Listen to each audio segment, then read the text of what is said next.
کی بڑی نعمت اللہ تعالیٰ نے ہمیں عطا کی ہے ایمان اور اسلام کی شکل میں دوستو، تو اسے حفاظت کریں، اس کی پرواہ کریں اور اس کے مطابق زندگی بسر کرنے کی کوشش کریں، ورنہ یہ نعمت ایمان انسان سے رخصت ہو جاتی ہے۔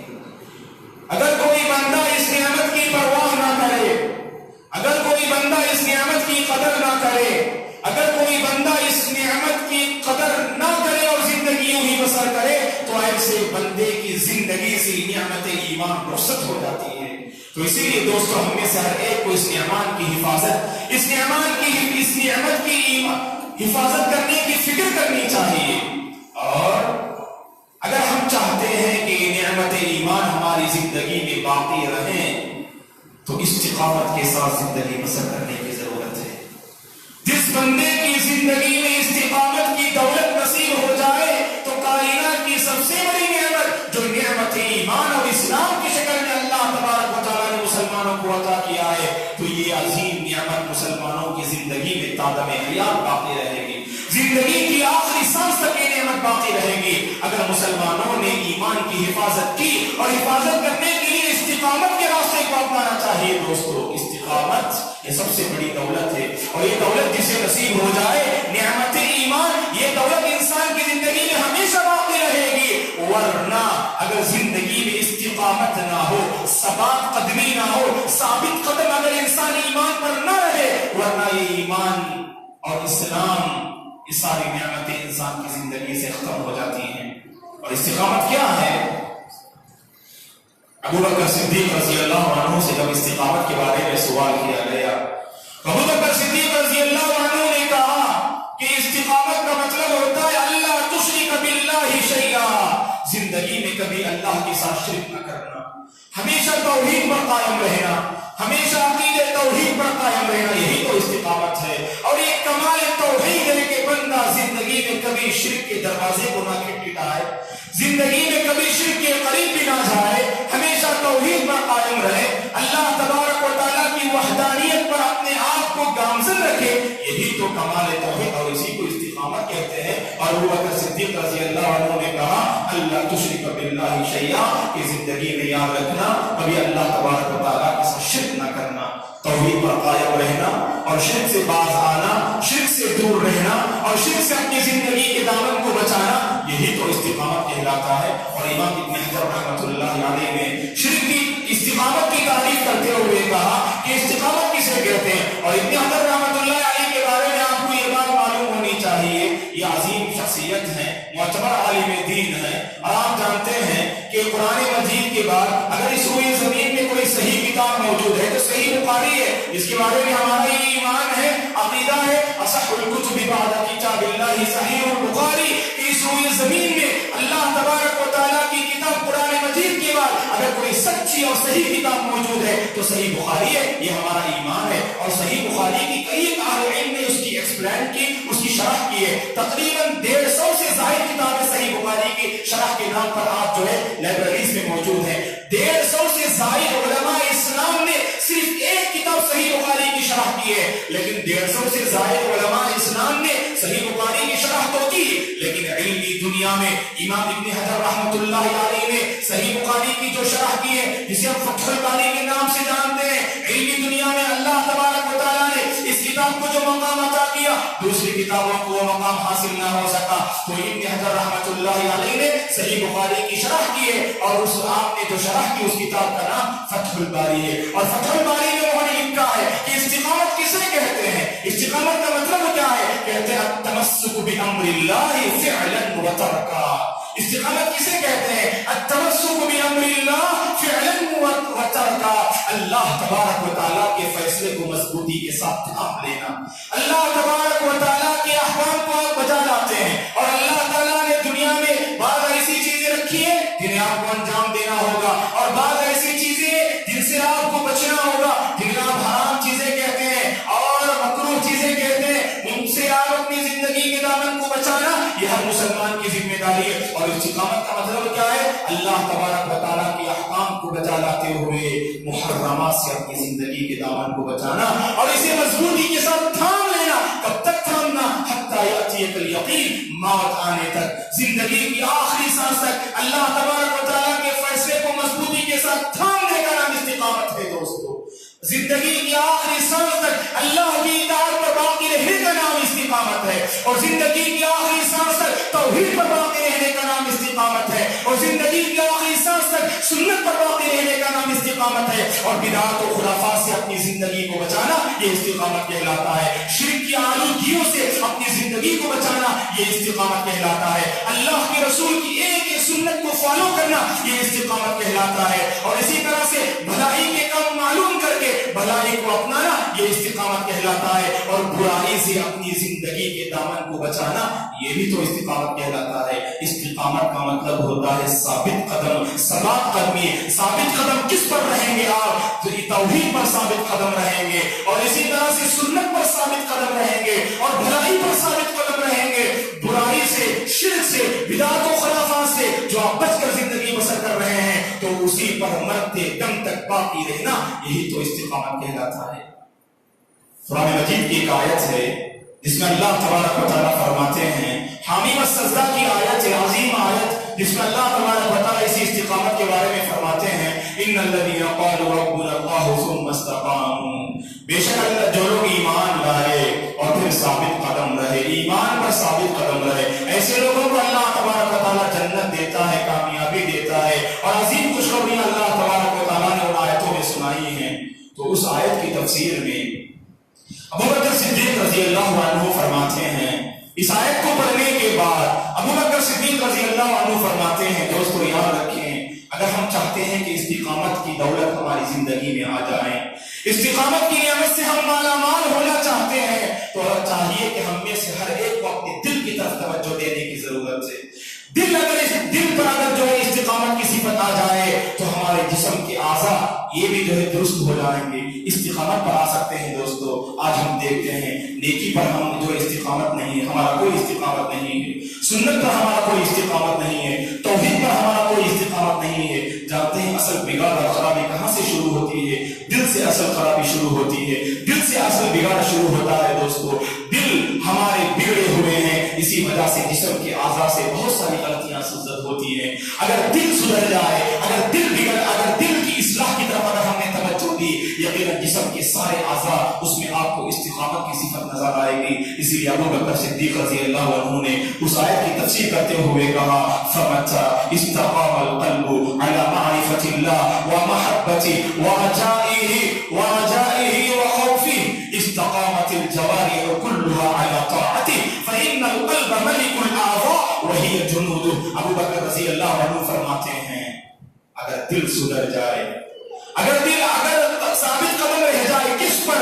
اللہ کی معرفت پر، اللہ سے ڈرنے پر، اللہ کی محبت پر، اللہ سے امید لگانے پر، اور اللہ کا حقیقی ڈر پیدا کرنے پر اگر دل سدھر جائے، صحیح راستے پر آ جائے، جسم کے سارے اعضاء صحیح راستے پر آ جائیں گے۔ جانتے ہیں کیوں؟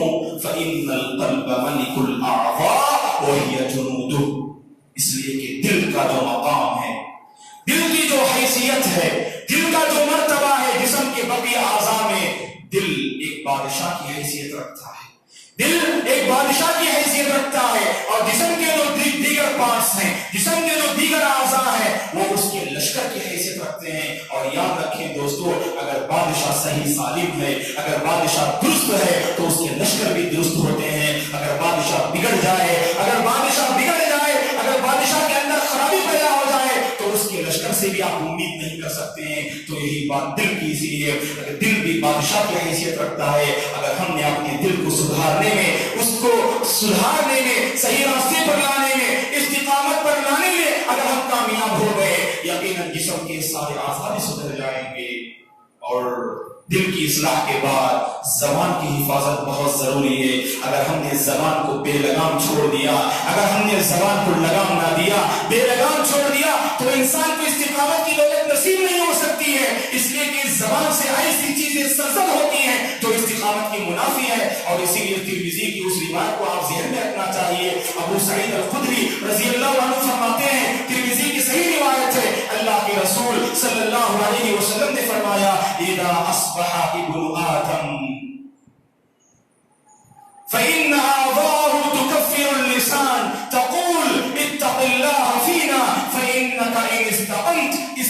استقمنا وإن اعوججت اعوججنا. ترمذی کی صحیح روایت ہے. اللہ کے رسول صلی اللہ علیہ وسلم فرماتے ہیں جب انسان صبح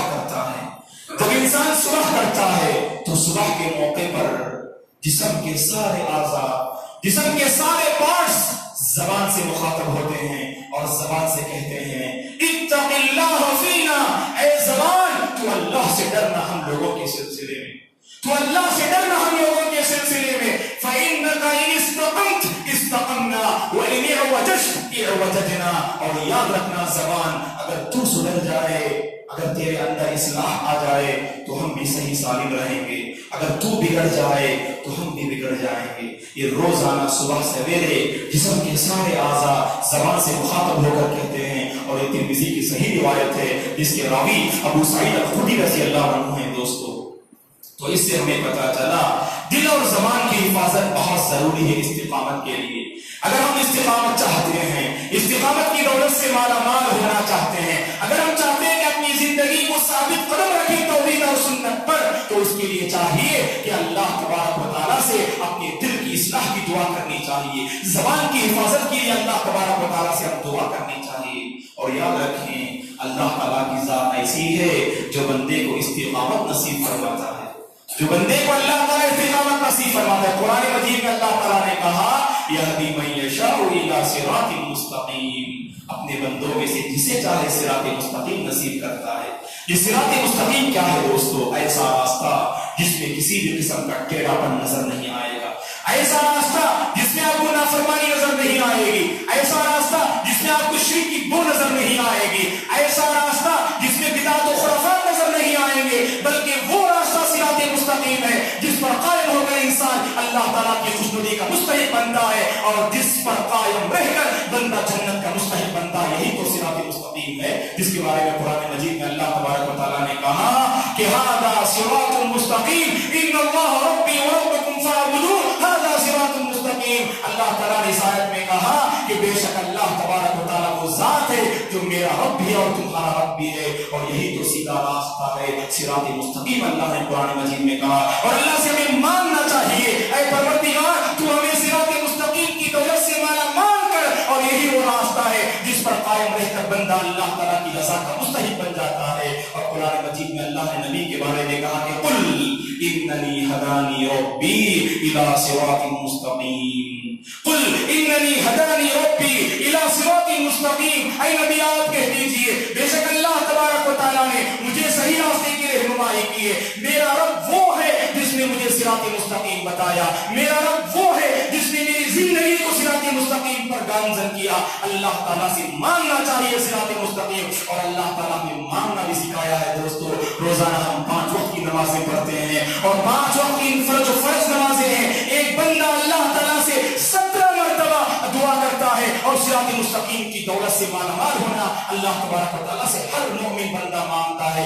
دن میں روزانہ 17 مرتبہ، اگر آپ صرف فرض نمازوں کو لے لیجیے، نفل نمازیں، سنت نمازیں، اگر بندہ اس کا عادی ہو جائے، پڑھنے والا بن جائے، تو 17 نہیں بلکہ 100 مرتبہ اللہ تعالیٰ سے بندہ کیا مانگتا ہے. سورہ فاتحہ کو پڑھ کر دیکھیے اہدنا الصراط المستقیم، اہدنا الصراط المستقیم. اے پروردگار تو ہمیں ہدایت دے. کس کی ہدایت دے؟ صحیح راستے کی ہدایت دے، صحیح راستے کی ہدایت دے. اور یہ صحیح راستہ کون سا راستہ ہے؟ صراط الذین انعمت علیہم، ان لوگوں کا راستہ جن پر تو نے انعام کیا. یہ کون اللہ کے بندے ہیں جن پر اللہ تعالیٰ کی نعمتوں کی بارش برسائی گئی؟ یہی انبیاء اکرام، سلف صالحین، نیک لوگ، شہید لوگ ہیں جن کے بارے میں دوسری آیت میں اللہ تعالیٰ نے قرآن مجید میں کہا. اسی کو کہا جاتا ہے الآیات تفسر بعضها ببعض. یہ قرآن مجید کی آیتیں ایک دوسرے کی تفسیر کرتی ہیں، ایک دوسرے کی ایکسپلین اور شرح کرتی ہیں. ایک دوسری آیت میں اللہ تعالیٰ نے صراط مستقیم کے بارے میں کہا کہ وہ کون لوگ ہیں جن کی زندگی میں صراط مستقیم نظر آتی ہے. ومن یطع اللہ والرسول فاولئک مع الذین انعم اللہ علیہم من النبیین والصدیقین والشہداء والصالحین. وہ کون لوگ ہیں جن کی زندگی صراط مستقیم پر قائم تھی؟ اللہ نے اس آیت میں کہا کہ جو بندہ اللہ اور اس کے رسول کی اطاعت کرتا ہے، ایسے لوگ کل قیامت کے دن ان لوگوں کے ساتھ ہوں گے جن پر اللہ تبارک و تعالیٰ کی نعمتیں برسائی گئیں. یہ نبی ہوں گے، شہداء ہوں گے، نیک لوگ ہوں گے، سچے ہوں گے، صدیقین ہوں گے، نبی اور اسی طرح سے صالحین، شہداء اور صدیقین. اللہ تبارک و تعالیٰ نے کہا ان تمام کی زندگی کو اگر آپ پڑھ کر دیکھیں گے آپ کو پتا چلے گا ان کی زندگی صراط مستقیم پر قائم تھی. اور یہ صراط مستقیم تو استقامت ہے دوستو، یہ صراط مستقیم استقامت ہے. اور بندہ روزانہ 17 مرتبہ اللہ تعالیٰ سے مانگتا ہے اہدنا الصراط المستقیم، اور ہمیں بار بار اللہ تعالیٰ سے پورے سچے دل سے خشوع و خضوع کے ساتھ اللہ سے مانگنے کی ضرورت ہے. اہدنا الصراط المستقیم اللہ کا قانون ہے، اللہ اس بندے کو دیتے ہیں جو بندہ اس سے مانگتا ہے. اور جو بندہ نہیں مانگتا، اللہ سے بے نیازی برتتا ہے، اللہ تعالیٰ سے بے نیازی اختیار کرتا ہے، ایسے بندے کو اللہ تعالیٰ جو ہے نہیں نوازتے ہیں دوستو. ایسے بندے کی اللہ پرواہ نہیں کرتے ہیں، اس بندے کی اللہ پرواہ کرتے ہیں، اس بندے کی اللہ لاج رکھتے ہیں جو بندہ اللہ سے مانگتا ہے اور مانگتا ہے برابر ہمیشہ مانگتے رہتا ہے. تو اہدنا الصراط المستقیم ہم اپنی دعاؤں میں مانگنا چاہیے. اللہم اہدنا الصراط المستقیم، اے پروردگار تو ہمیں صحیح راستے کی رہنمائی فرما. اور مستدرک الحاکم کی روایت ہے، ابن مسعود رضی اللہ عنہ حدیث کے راوی ہیں. دیکھیے اللہ کے رسول نے کیسے وضاحت کی صراط مستقیم کی، اور جو استقامت والا راستہ جس کی طرف ہر انسان کے دل میں ہونی چاہیے، جس کو حاصل کرنے کا حوصلہ ہر انسان اور ہر مسلمان کے دل میں ہونا چاہیے، یہ صراط مستقیم، یہ صحیح راستہ کیا ہے؟ اللہ کے رسول نے ایک مرتبہ صحابہ اکرام کے سامنے وضاحت کی. مستدرک الحاکم کی صحیح روایت ہے اور اس کے راوی ابن مسعود رضی اللہ عنہ ہیں. وہ فرماتے ہیں کہ اللہ کے رسول صلی اللہ علیہ وسلم نے خط لنا رسول اللہ صلی اللہ علیہ وسلم خطا وقال هذا سبیل اللہ. اللہ کے رسول صلی اللہ علیہ وسلم نے ایک مرتبہ زمین پر ایک لمبی لکیر کھینچی، ایک سیدھی لکیر کھینچی اور کہا کہ یہ اللہ کا راستہ ہے، یہ ایسا راستہ ہے جس پر اگر تم قائم رہ جاؤ تو تمہیں جنت انتظار کر رہی ہے، اللہ کی خوشنودی تمہارا انتظار کر رہی ہے، اللہ کی رضا تمہارا انتظار کر رہی ہے. پھر اللہ کے رسول نے دائیں اور بائیں جانب ایک سیدھی لکیر کھینچی اور اس کے دائیں اور بائیں جانب آپ نے مختلف لکیریں کھینچی اور آپ نے فرمایا کہ هذه سبل الشیطان یدعو الیہ، یہ شیطان کے راستے ہیں. سیدھا راستہ تو اللہ کا راستہ ہے، جنت کا راستہ ہے، اور اس کے دائیں اور بائیں جانب آپ نے مختلف لکیریں کھینچی اور فرمایا یہ شیطان کے راستے ہیں اور شیطان ان راستوں پر بیٹھا ہوا ہے. اگر کوئی بندہ صحیح راستے پر جانا چاہتا ہے تو کبھی خواہشات کی شکل میں، کبھی نفسانی خواہشات کی شکل میں، کبھی شبہات کی شکل میں بندے کو راستے سے روکنے کی شیطان ہر ممکن کوشش کرتا ہے. اور مخلص بندہ وہ ہوتا ہے، کامل مومن بندہ وہ ہوتا ہے جو شیطان سے مقابلہ کرتے ہوئے اپنے آپ کو صراط مستقیم پر باقی رکھتا ہے، کیونکہ اس کا مقصد اللہ کی رضا، جنت کا حصول، اور اللہ تبارک و تعالیٰ نے جو حقیقی کامیابی اہل ایمان کے لیے رکھی ہے اس کو پانا ایک مومن زندگی کا ٹارگٹ ہوتا ہے دوستو. لہذا ہمیں چاہیے یہ ساری باتیں اللہ نے قرآن مجید اور احادیث میں پیارے حبیب صلی اللہ علیہ وسلم نے واضح کر دی ہیں. تو ہم بندوں کو چاہیے استقامت کی صفت کو اپنائیں، ثابت قدم رہیں. زندگی میں کتنی مصیبتیں اور آفتوں کا سامنا کرنا کیوں نہ پڑے، لیکن کبھی ہم ایمان کا سودا نہ کریں، کبھی ہم ایمان کا سودا نہ کریں، کبھی ہم سنتوں سے باز نہ آئیں، کبھی ہم اللہ کی اطاعت سے نہ کترائیں.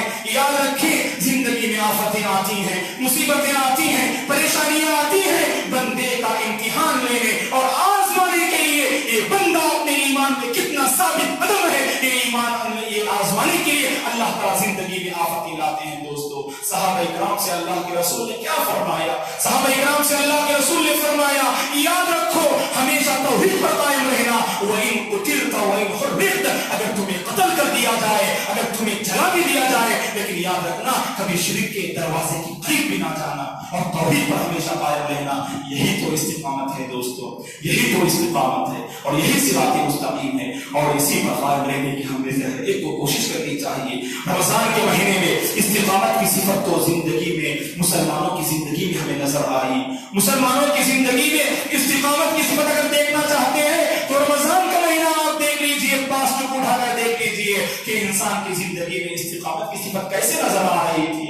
اللہ کی اطاعت, اللہ کی عبادت, اللہ کی بندگی کو بجا لانا, یہ ہر مسلمان کا یہ شیوہ نظر آ رہا تھا. لیکن جیسی رمضان کا مہینہ ہم سے رخصت ہوا, کتنے دن گزر گئے رمضان کے مہینے رخصت ہوئے, بس چند دن ہم انگلیوں پر گن سکتے ہیں. لیکن ان چند دنوں میں ہمارا کیا کردار ہے دوستو؟ کیا ہماری زندگی میں استقامت ہے؟ کیا ہماری زندگی میں ثابت قدمی موجود ہے؟ اگر ثابت قدمی موجود ہوتی, اگر استقامت کی صفت ہماری زندگی میں موجود ہوتی, تو ہم اللہ تبارک و تعالیٰ کی جیسی کچھ نافرمانیاں کر رہے ہیں ویسی اللہ کی نافرمانی کبھی نہ کرتے. تو اس لیے سوچنے کی ضرورت ہے, غور کرنے کا مقام ہے, اور اللہ تعالیٰ سے مانگنے کا مقام ہے. اللہ سے مانگیں, اے پروردگار تیری اطاعت پر میری زندگی کو ثابت قدم رکھ, تیرے رسول کی سنتوں پر میری زندگی کو ثابت قدم رکھ, عقیدہ توحید پر میری زندگی کو ثابت قدم رکھ, شرک سے, گناہوں سے, بدعت و خرافات سے پاک میری زندگی کو ثابت قدم رکھ. یہ اللہ تعالیٰ سے ہم بار بار مانگنا چاہیے. دعا ہے کہ اللہ تبارک و تعالیٰ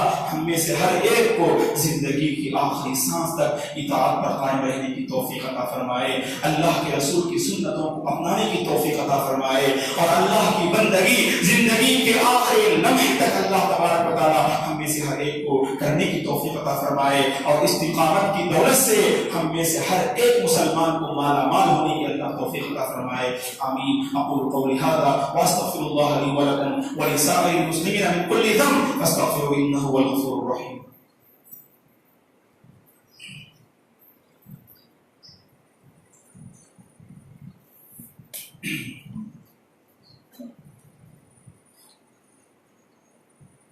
إن الحمد لله نحمده ونستعينه ونستغفره ونعوذ بالله من شرور أنفسنا ومن سيئات أعمالنا, من يهده الله فلا مضل له ومن يضلل فلا هادي له, وأشهد أن لا إله إلا الله وأشهد أن محمدا عبده ورسوله. أما بعد, أعوذ بالله من الشيطان الرجيم. بسم الله الرحمن الرحيم. إن الله وملائكته يصلون على النبي يا أيها الذين آمنوا صلوا عليه وسلموا تسليما. اللهم صل على محمد وعلى آل محمد كما صليت على إبراهيم وعلى آل إبراهيم إنك حميد مجيد. اللهم بارك على محمد وعلى آل محمد كما باركت على إبراهيم وعلى آل إبراهيم إنك حميد مجيد. اللهم أعز الإسلام والمسلمين وأذل الشرك والمشركين. ربنا لا تؤاخذنا إن نسينا وأخطأنا, ربنا ولا تحمل علينا إصرا كما حملت على الذين من قبلنا, ربنا ولا تحملنا ما لا طاقة لنا به, واعف عنا واعف عنا واعف عنا واغفر لنا وارحمنا, أنت مولانا فانصرنا على القوم الكافرين. ربنا لا تزغ قلوبنا بعد إذ هديتنا وهب لنا من لدنك رحمة إنك أنت الوهاب. اللهم لا تدع لنا ذنبا إلا غفرته, ولا هما إلا فرجته, ولا دينا إلا قضيته, ولا مريضا إلا شفيته, ولا حاجة من حوائج الدنيا والآخرة إلا قضيتها يا رب العالمين ويا أكرم الأكرمين. اللهم إنا نسألك الهدى والتقى والعفاف والغنى. اللهم أرنا الحق حقا وارزقنا اتباعه, وأرنا الباطل باطلا وارزقنا اجتنابه. اللهم آت نفوسنا تقواها وزكيها أنت خير من زكاها, أنت وليها ومولاها. اللهم ارحم موتانا وموتى المسلمين, اللهم ارحم موتانا وموتى المسلمين, اللهم اشف مرضانا ومرضى المسلمين. اللهم إنا نسألك علما نافعا ورزقا واسعا وشفاء من كل داء. اللهم اغفر لنا وارحمنا, اللهم اغفر لنا وارحمنا. اللهم اكفنا بحلالك وحرامك واغننا بفضلك عمن سواك. عباد الله رحمني ورحمكم الله, أعوذ بالله من الشيطان الرجيم. إن الله يأمر بالعدل والإحسان وإيتاء ذي القربى وينهى عن الفحشاء والمنكر والبغي يعظكم لعلكم تذكرون.